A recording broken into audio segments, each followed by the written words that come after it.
فاتبعونی یحببکم اللہ.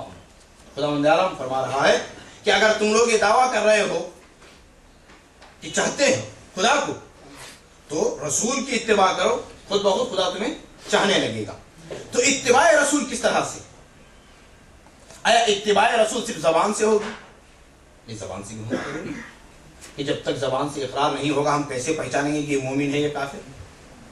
لیکن اکتفا صرف زبان سے کافی ہے نہیں.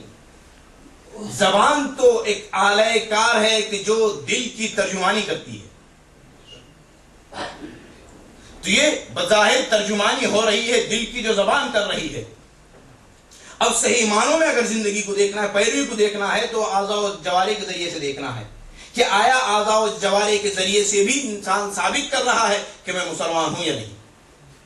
آج دنیا میں اسلام کے خلاف پروپیگنڈا کیا جا رہا ہے کہ اسلام دہشت گردی کا دین ہے یا مذہب ہے, مسلمان دہشت گرد ہیں, مسلمان ٹیررسٹ ہیں, اسلام ٹیررزم ہے. وجہ کیا ہے؟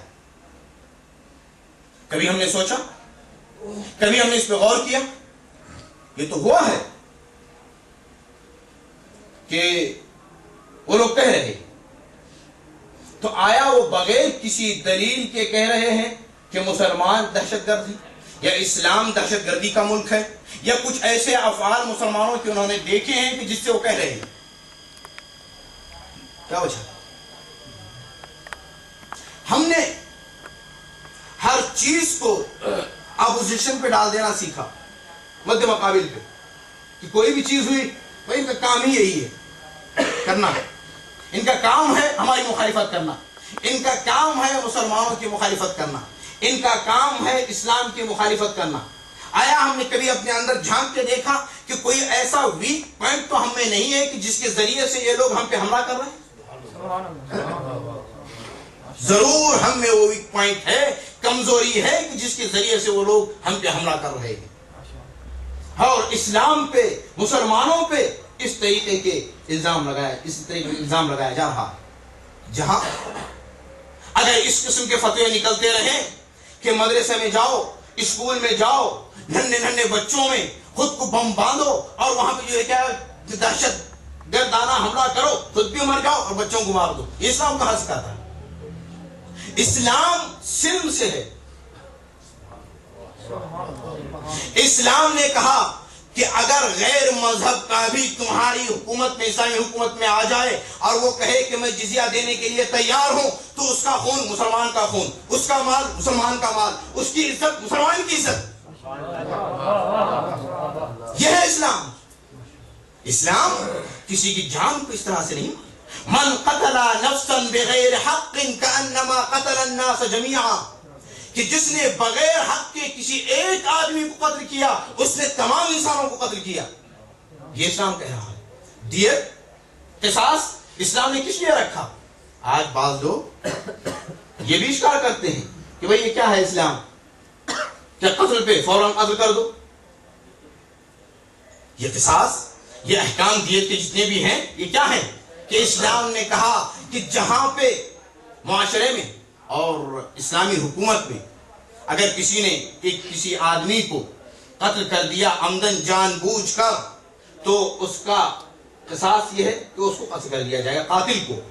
اور اسلامی حکومت میں اس قاتل کو اندر نہیں قتل کیا جائے گا, اعلان کیا جائے گا, تمام لوگوں کو بتایا جائے گا فلاں جگہ فلاں وقت پہ فلاں آدمی جس نے فلاں آدمی کا قتل کیا ہے اس کو قتل کیا جا رہا ہے, آئیں دیکھیں. کیوں؟ تاکہ یہ عبرت کا مقام ہو کہ جو بھی بغیر کسی حق کے کسی کو قتل کرے گا کہ قاتل کو قتل کر دیا جائے, تاکہ بڑھتی ہوئی دہشت گردی, بڑھتا ہوا ظلم ختم ہو جائے. یہ ہے اسلام. اسلام عدل و انصاف کے لیے آیا ہے, اسلام انسانیت کے لیے آیا ہے. اسلام قتل و غارت گری کے لیے نہیں آیا, اسلام دہشت گردی کے لیے نہیں آیا. یہ غلط پروپیگنڈا ہے. اور بعض وہ مسلمان کہ جو صرف نام سے مسلمان ہیں اور کام سے ان کا اسلام سے دور تک کا کوئی تعلق نہیں ہے, کہ جس نے اسلام کو الٹے طریقے سے سمجھا ہے, ان کا کہنا ہے ورنہ رسول کی زندگی، ائمہ معصومین کی زندگی کہ جس میں عیسائی، یہودی، حتیٰ کہ کافر بھی اسلامی حکومت میں تھے، جزیہ عطا کرتے رہے۔ نصارہ نجران، آپ لوگوں کو واقعہ مباہلہ کا سب علم ہے۔ اس میں کیا ہوا کہ جب انہوں نے دیکھا کہ ہم مباہلہ نہیں کر سکتے تو انہوں نے کہا کہ اللہ کے نبی یہ محمد بن عبداللہ ٹھیک ہے، ہم ماننے کے لیے تیار نہیں ہیں آپ کو نبی، ہم جناب عیسائی کو مانیں گے لیکن ہم آپ کو جزیہ دیتے رہیں گے، ہمیں معاف کر دیں، ہم اسی حکومت میں رہنا چاہتے ہیں، ہم آپ سے جنگ نہیں کریں گے۔ تو جو مسلمانوں کے خلاف، اب دیکھیں جتنی بھی جنگیں ہوئی ہیں اسلام میں، تاریخ اٹھا کے دیکھیں تو جتنی بھی جنگیں اسلام میں ہوئی ہیں سب دفاعی جنگیں ہوئی ہیں، ہجومی جنگ نہیں ہوئی ہے۔ اسلام دفاع ہے کہ جب اگر حملہ ہو تو ہر آدمی یہ کہتا ہے، ہر وہ آدمی جس کے پاس عقل ہے اس سے پوچھا جائے کہ اگر کوئی تم پہ حملہ کر دے تو کیا کرو گے؟ بھائی کہ میں اپنا دفاع کروں گا، میں اس پہ حملہ کروں گا قبل اس کے کہ وہ مجھے مارے۔ یعنی ہجومی جنگ کبھی نہیں ہوئی ہے۔ تو رسول اللہ صلی اللہ علیہ وآلہ وسلم کی زندگی